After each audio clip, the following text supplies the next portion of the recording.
Assalamualaikum warahmatullahi wabarakatuh. Salam jumpa sahabat desa dimanapun berada. Pada sesi kali ini saya akan menyampaikan materi yang berkaitan dengan pemasaran dan penjualan produk melalui e-commerce.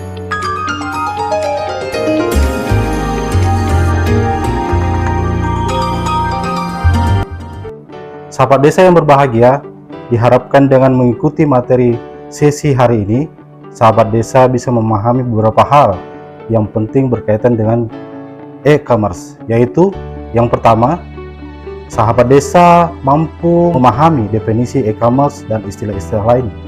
Yang kedua, sahabat desa dapat mengetahui manfaat dari e-commerce itu. Yang ketiga, sahabat desa mampu mengetahui kelebihan dan kekurangan e-commerce. Dan yang keempat adalah jenis-jenis e-commerce beserta contohnya. Dan terakhir adalah sahabat desa bisa langsung mengaplikasikan e-commerce ini dengan cara menjual langsung dengan ke konsumen. Sahabat desa, pandemi COVID-19 telah mendorong transformasi digital terjadi lebih cepat. E-commerce menjadi salah satu alternatif utama dalam berbelanja. Penjualan produk kebutuhan pokok, baik itu bahan pangan, hasil pertanian, hasil peternakan, dan hasil laut secara online sangat meningkat. Demikian juga layanan wisata desa dan kebutuhan koneksi internet di berbagai desa. Badan usaha milik desa atau BUMDes dan UMKM desa perlu segera memanfaatkan teknologi e-commerce untuk menjual produk dan jasa ke konsumen tanpa terkendala dengan jarak dan waktu. Mengapa kita perlu mengembangkan pasar online melalui e-commerce? Seperti yang saya sampaikan di awal bahwa situasi pandemi COVID-19 sehingga kesulitan menjual produk ke pasar karena adanya pembatasan sosial atau social distance. Yang kedua adalah dengan e-commerce dapat menjangkau pasar yang lebih luas sehingga produk bisa lebih dikenal di masyarakat. Yang ketiga adalah tuntunan perubahan zaman dan teknologi ke era digital.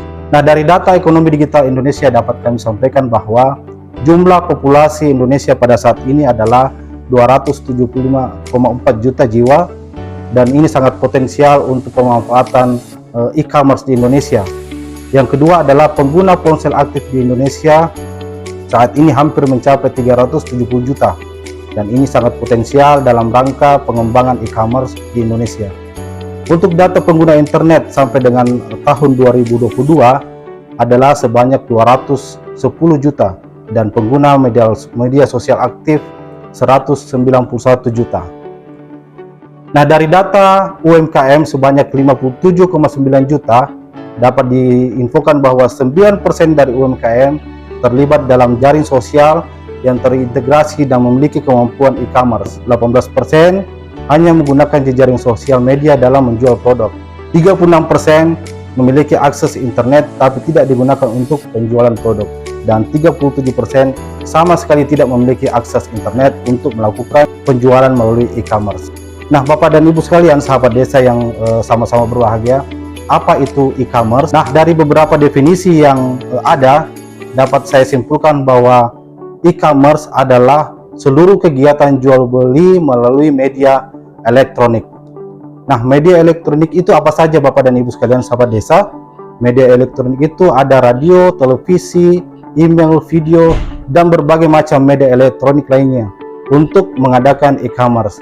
Tapi secara umum 85% media elektronik digunakan dalam e-commerce adalah media internet karena dapat menghubungkan seluruh jaringan di seluruh wilayah maupun di seluruh dunia. Dan dapat diinfokan bahwa Indonesia adalah menempati peringkat 1 dalam penggunaan layanan e-commerce di dunia hasil survei sosial per 21 April 2021. Nah, Bapak dan Ibu sekalian, dalam penggunaan e-commerce itu salah satu tools yang sangat penting digunakan saat ini oleh pengguna layanan e-commerce adalah penggunaan smartphone dengan slogan beli apapun dan tinggal tekan, dan hampir semua pengguna atau 98% pengguna layanan smartphone lebih sering mengakses e-commerce melalui aplikasi yang diunduh pada smartphone mereka.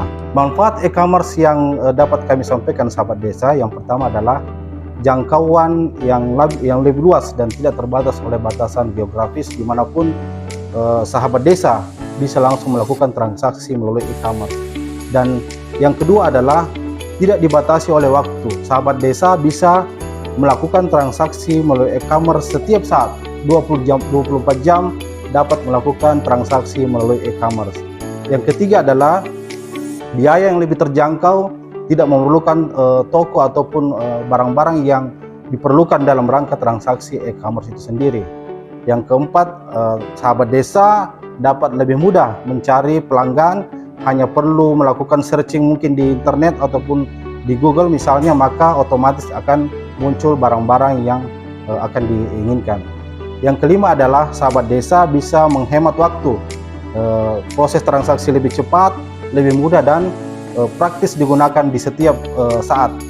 Yang keenam adalah tidak perlu stok barang sendiri.